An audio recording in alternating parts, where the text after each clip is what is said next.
WGEM Sports Extra with Sports Director Tony Cornish Jr. Welcome and thanks for joining us on this 20th day of December. You have just 4 more shopping days until Christmas. But let's turn our attention to high school basketball for just a moment right now as we welcome that stress reliever on this Friday night, I'm sure. At Blue Devil Gym this evening, 5-2 Quincy High return to the hardwood in search of their third Western Big Six Conference victory of the season as they tipped off against the 3-4 Panthers from United Township. Blue Devils 6th-year head coach Andy Douglas eager to see his team snap their 2-game losing skid playing on their home floor. Third quarter action here. Senior Lucas Reese with the ball. Reese with the no-look to a cutting Jeremiah Tolton under the basket for an easy deuce.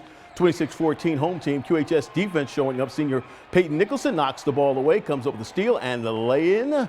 QHS up by 14. Still in the third. Quincy keeps the pressure on. Nicholson comes up with a loose ball here. He passes ahead to Adante Kreider. AC on the drive step.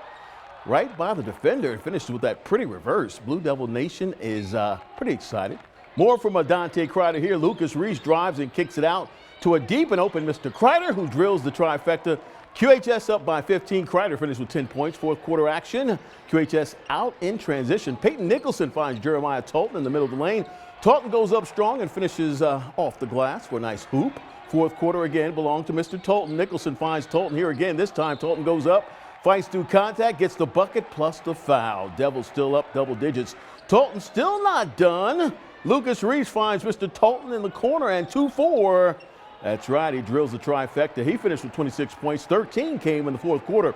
Your final after 4 complete at Blue Devil Gym tonight. Quincy High winning big 57-33 over United Township. QHS now 6-2 on the season, 3-1 in the Western Big Six standings. Let's move ahead now to Mendon and check in on the Mustangs of Unity High. Taking on Abe Hare and the Panthers of Palmyra. First quarter, Palmyra's quarter Leyenbauer finds Aaron Stamper cutting backdoor. Stamper with the easy lay-in for 2. Watch Palmyra's Zane Myers coming up with the steal that leads to an easy deuce here.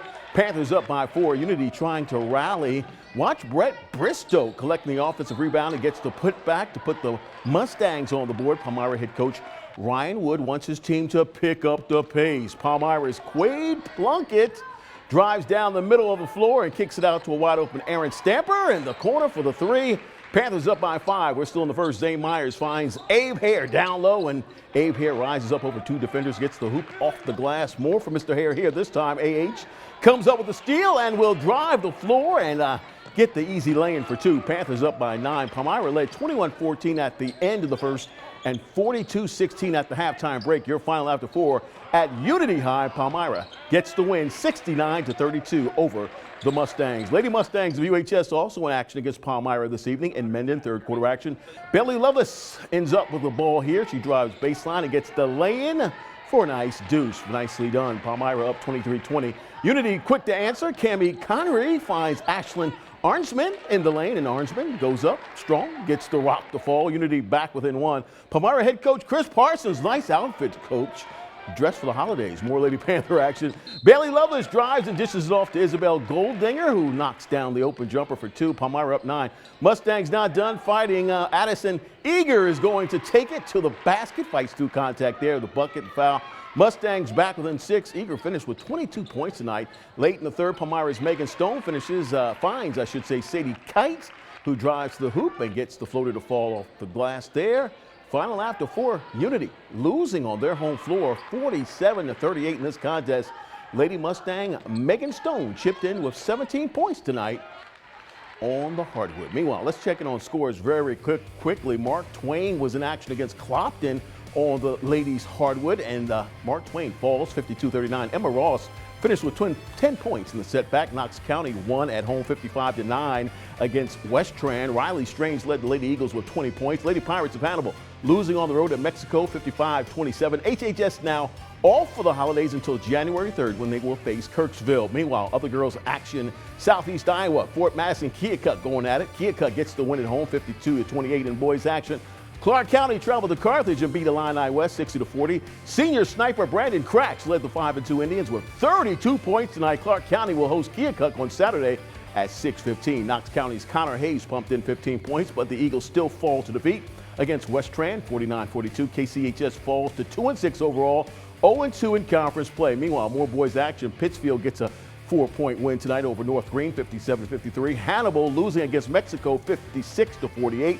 Fort Madison, the Bloodhounds were taking on the Chiefs as well, and the Chiefs of Keokuk get the 62-42 win. Anthony Potratz, 23 points, 6 rebounds, gets the win tonight. The 1-4 Raiders of QD, meanwhile, they made a trip to Camp Point Central this evening to tip off against the Panthers in a conference tilt. The big question for Raider Nation was a simple one. Did junior standout Grant Hire play this evening, or was he sidelined trying to rehab that injured ankle? For answers to that daunting question, let's check in now with WGM's David Sugarman, who is standing by where else but the hot seat. David? Thanks, Tony. No Grant Hire tonight for the Raiders, so head coach Kevin Meyer would have to look elsewhere with his floor general not in action as QD tried to head into tomorrow night's crosstown rivalry against Quincy High on a high note. Let's head to Camp Point. First quarter, Raiders going to look for offense in the post. The big man, 6'8", Max Wedding, and he belongs on top of a cake. Be easy 2 there, 2-0. Raiders on the break later. Jack Marth running the show, facilitating, and it's Josh Sheffield who drains the 3-ball. 5-0 Raiders, and it was a 0 on Camp Point's end of the scoreboard for a long time. Same dude going to hook up again here. Sheffield one more time from the corner. QD up 8-0, just 2:05 into the game. Panthers call timeout looking for answers, but early on, it was still all Raiders. Sheffield for Zach Becker, muscling his way to the rim.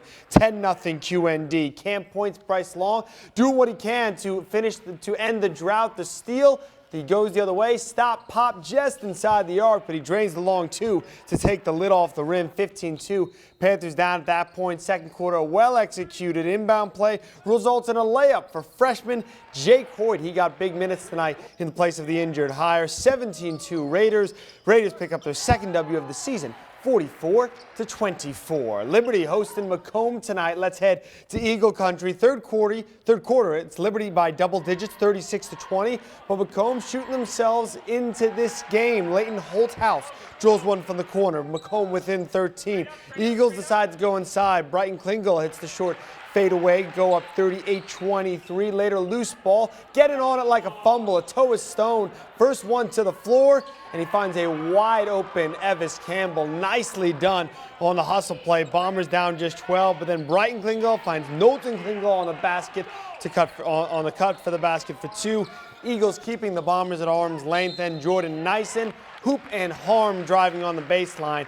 The lead is pushed back to 16, and then always pay attention to the inbounder. Knowlton Klingel gets it back and sinks the corner 3-ball. Eagles by 19 after 4 tonight. Liberty gets the W. 56-44. Eagles now 8-3 on the year. Klingel brothers lead the way tonight. 13 for Knowlton, 10 for Brighton. Some scores for you tonight in Iowa boys action. Waco over Holy Trinity by 12. Brown County gets by Beardstown 64-61. Scotland County boys lose big against Harrisburg 75-38. Community boys beat North Shelby, North Shelby beats Community 59-35. Some girls scores for you. 39-35 North Shelby over Community. Scotland County over Harrisburg 59-33. HTC loses to Waco 42-25 in women's college basketball action. Eastern Illinois over Western Illinois 60-52. Forward Evan Czar is named to the all-tournament team for the Leatherneck. She scored 22 points, had 24 boards in the last 2 games in the Cal. And a Culver-Stockton exhibition action. Wildcats dropped a 98-70 contest against Lindenwood. Culver guard Mason Byers pumped in 19 and 12 for a double-double tonight. A lot of exciting action on the Prep Hardwood tonight, no doubt, Tony. And now we take a turn, David, a dynamic turn, and set our sights finally on Saturday. The Rumble on the River, of course, will feature 9 games on the schedule at John Wood tomorrow starting at 9 a.m. But more than a few fans are focused on just one game, the 2019 rivalry showdown. David, your thoughts on QD and QHS coming up in less than 19 hours.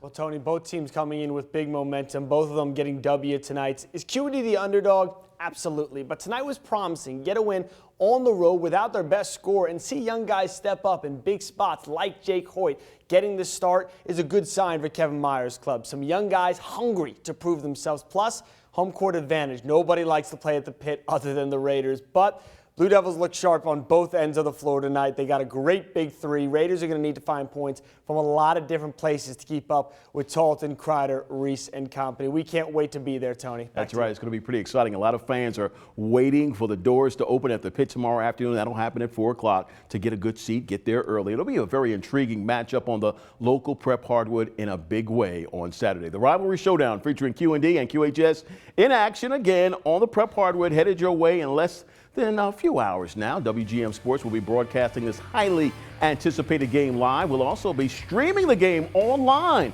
So get your mobile devices charged up and ready to go, okay? Our live pregame show from Quincy, Notre Dame will get underway starting at 6:30 p.m. It's going to be pretty exciting. WGM Sports Radio and News Talk 105 WGM will also broadcast the game. In other words, ladies and gentlemen, WGM has you covered on all platforms when it comes to the 2019 Rivalry Showdown. That will bring this expanded Friday edition of Sports Extra to a close. On behalf of the entire WGM Sports team and a cast of thousands working oh so hard behind the scenes, thanks for joining us. Merry Christmas and happy holidays to you and your family. I'm Tony Cornish Jr. Have a great weekend. And as always, yes, have a safe night. I'll see you on Saturday night.